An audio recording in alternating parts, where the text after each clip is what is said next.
What is the role of the Game Master? Welcome to my channel.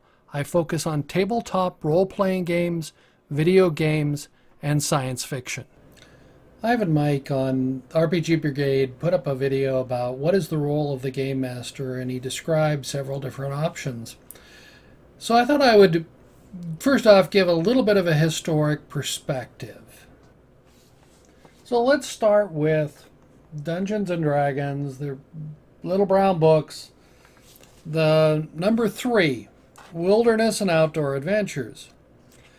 And on page 3 it says, before it is possible to conduct a campaign of adventures in the mazy dungeons, it is necessary for the referee to sit down with pencil in hand and draw these labyrinths on graph paper. And then that's for dungeons, that's Underworld. Then in the section on wilderness on page 14, the so-called wilderness really consists of unexplored land, cities and castles, not to mention the area immediately surrounding the castle, ruined or otherwise, which house the dungeons.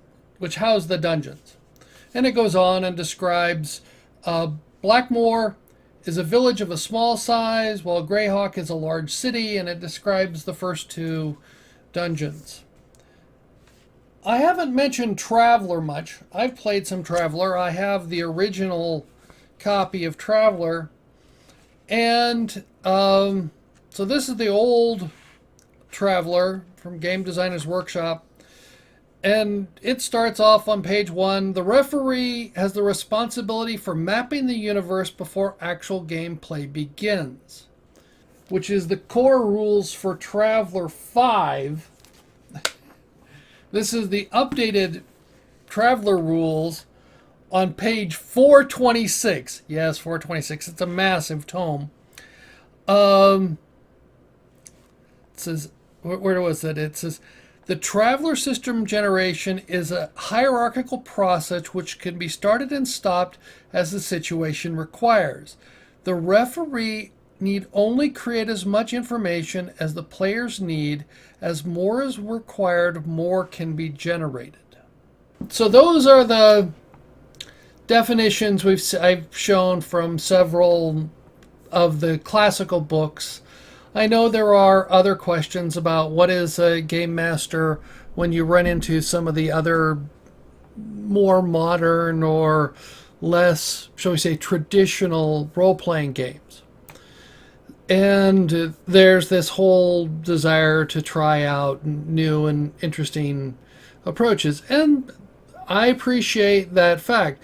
But from my point of view, the advantage of the game master or dungeon master is that they create the world. And that's what the world or the environment that the adventures are going to begin. Now, like I've said, I've had some wonderful adventures where we never rolled any dice. There were no dice rolls at all. No one needed to roll any dice. It was interaction between characters and interaction between NPCs. And I could argue that those adventures were actually system agnostic. It was storytelling and story creation and role-playing. And that was in the context of a system that I really didn't care for, which was the 4th edition of Dungeons and Dragons. And my experience with that was actually there were some blowback from that. Some of the players didn't like that. There were some players who wanted the dice rolls. So, and that caused some friction in the games. And some other players just loved the role playing and the story playing and the story, but other players just wanted to kill monsters. And it's an interesting challenge. So what do you want as the dungeon master? Well, the key component that I think for a game master or referee is he should be the core of the fun. Why do you play Dungeons and Dragons? Why do you play Traveller? Why do you play whatever? Pick it, pick your genre. There are so many of them out there now. Why do you get together and play? And for me, I tend to play online for a large variety of reasons. One is that I'm very comfortable. I can sit back in my chair, have a nice drink, and I have my munchies, and I can play that way, and I don't have the challenge of dragging all my rule books someplace else. And I have multiple computer screens. I have 3 computer monitors attached to my computer. So I am, shall we say, extremely lazy with regard to that. It makes life much easier. I remember lugging all the stuff when I was running as the game master or dungeon master someplace else, or having people over. You had to have, you've got the challenge of then you have to clean up afterward. And okay, there is some advantage to sitting down around the table and sharing. That's one real advantage. The disadvantage is it's just that everybody's talked about the time and getting together and all the issues with regard to that.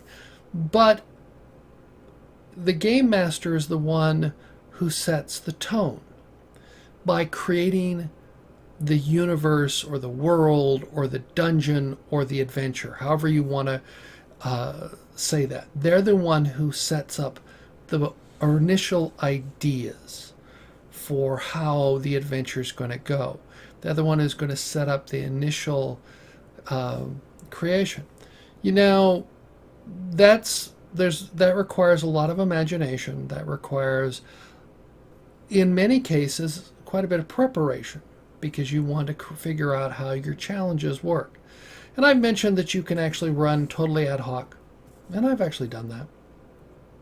And those adventures are interesting, where you're totally running ad hoc, where I have 1 or 2 ideas. I've done those particularly where I've traveled someplace and I just have my books, the rule books, and a couple of ideas, and I run an adventure based upon a couple of ideas.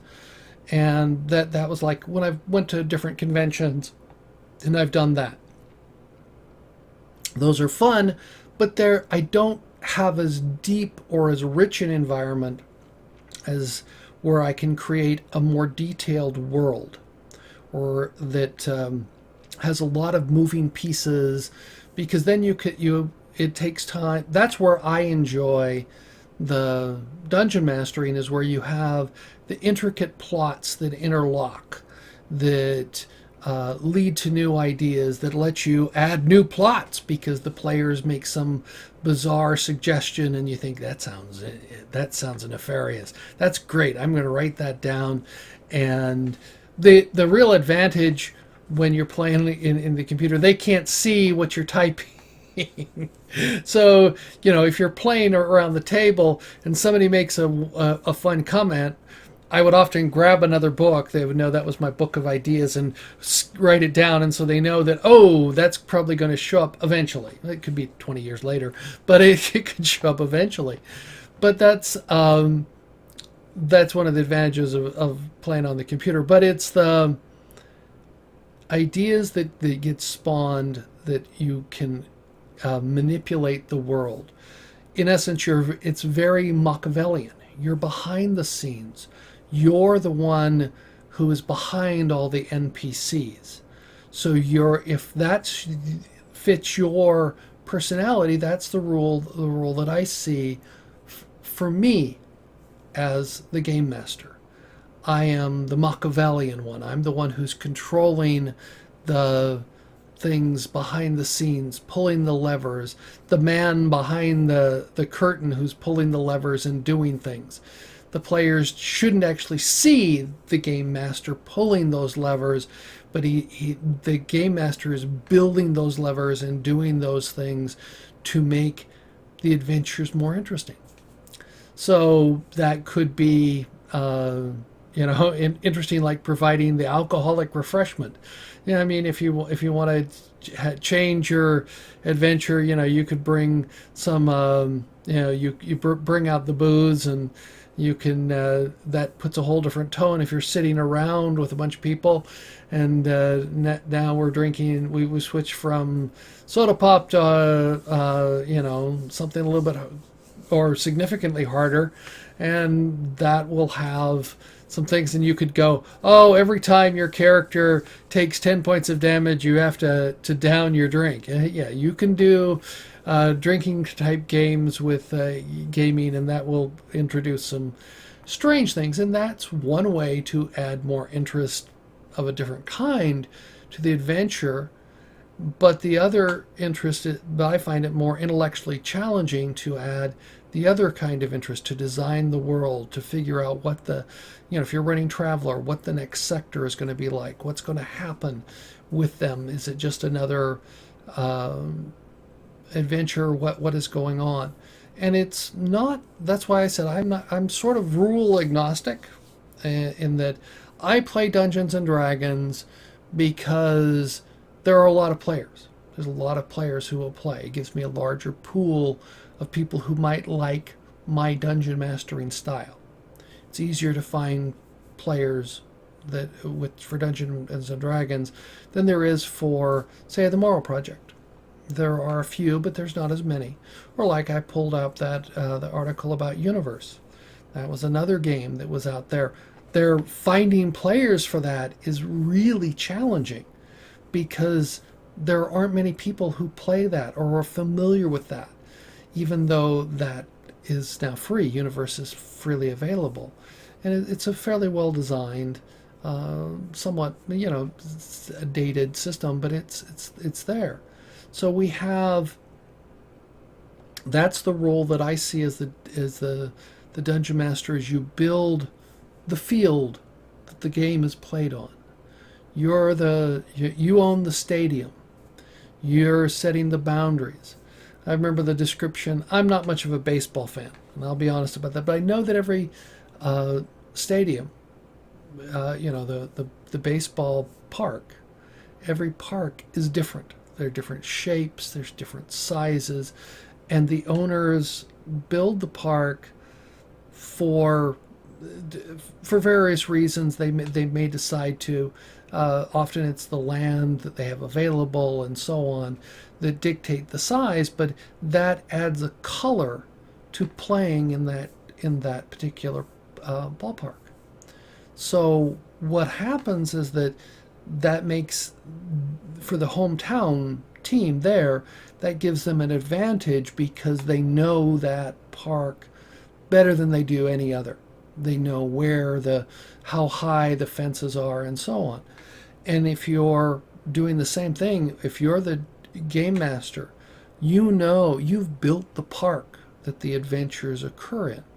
You know the boundaries and where you haven't built anything out, and you can always detract players from heading in a certain direction by throwing stronger and stronger monsters until they realize they may not be able to go that direction because they just can't survive that way, if you want to do that. Or you may just decide to continue. Okay, you map them out so that they have to go in a different, so it's mapped out now for the next adventure, and you can do ad hoc.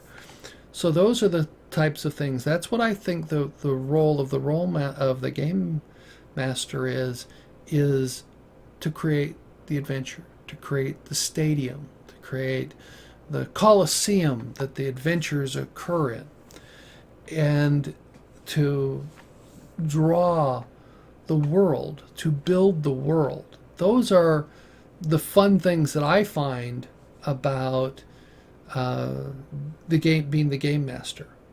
Or like in Traveler, to draw the sector of the universe, and to figure out what planets are there, what stars and what planets, and what other odd things are going on there to make things interesting.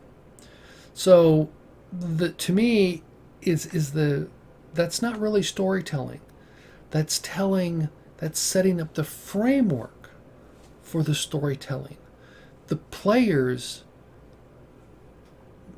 as they adventure through the world you've created, trigger plots, trigger events, that the game master is set up or maybe added ad hoc or whatever, but the game master sets in motion the wheels and gears that are turning, that are affecting what's happening with the players.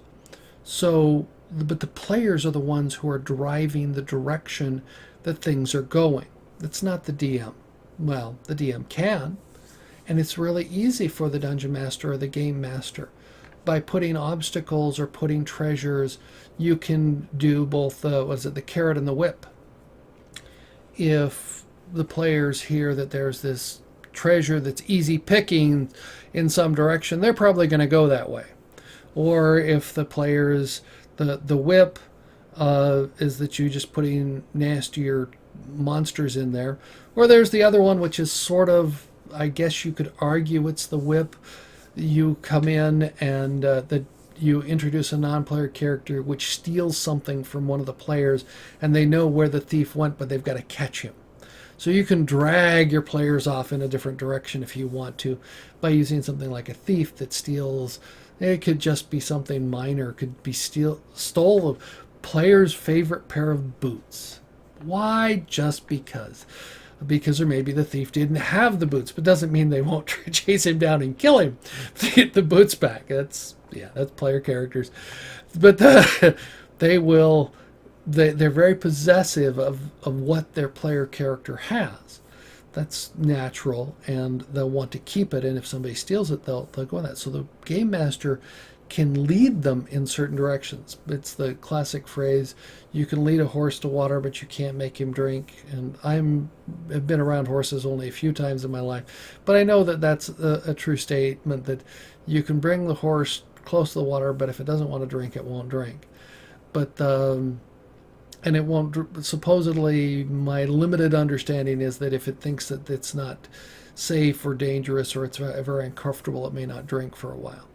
So what happens is that your players can or should have a major impact in the direction of the adventure. They're the ones who are moving they're the ones who are going through and triggering the cogs and triggering the things that cause the gears to turn. But the gears are created by the game master. So along with that, the storytelling for the game master is to set up the history of the world and to set up the history of the NPCs and to introduce them into the players as the players go through. So to me, the game master is more of a puppeteer. He's the one who's playing the puppets. For those of you who have ever read the book, The Godfather, or seen the original book that was on the cover of The Godfather, was it's this guy manipulating and pulling the strings on the puppet. That's sort of the idea with Mario Puzo wrote in the book The Godfather. And the movie The Godfather I really was amazed at that very first movie. It was just amazing. I remember going and seeing that when it first came out and was just absolutely amazed at that movie. It was a very impressive movie. And you don't want, that was one of the phrases that was from the book, and I think it actually ended up in the, you're not one lets other people pull the strings. You're the one pulling the strings. And that to me is what the role of the game master is, the one who's pulling the strings on all the NPCs. And he's the one who's manipulating those. And does that mean that the players have to respond? It's up to them. But the dungeon master or game master or referee, whatever you want, his primary role is to make everyone have fun. That's it. If the adventure is boring, no one's having fun.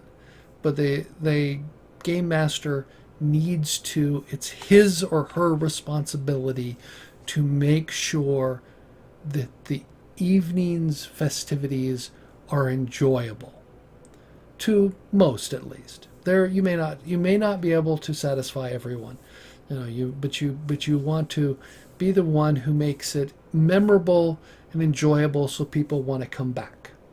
Because if it's neither of those things, if it's not memorable and it's not enjoyable, they won't come back. So what happens is that's the role of the more interesting take on that. It's the role of the game master to keep the party going. So he's the center of attention, and he's the one who keeps the party going. So tell me what your thoughts are. Do you think I'm being domineering or whatever? How do you feel about what the role of the game master or dungeon master or referee is in tabletop role-playing? Thank you for watching my video. I look forward to learning what you think about this video. Let me know in the comments below. I appreciate all your comments. If you like the video, give it a thumbs up. If you don't like the video, give me a thumbs down. I appreciate both forms of feedback. If you're new here and would like to subscribe, you can click on the icon on the left. If you're interested, there's more content on the right.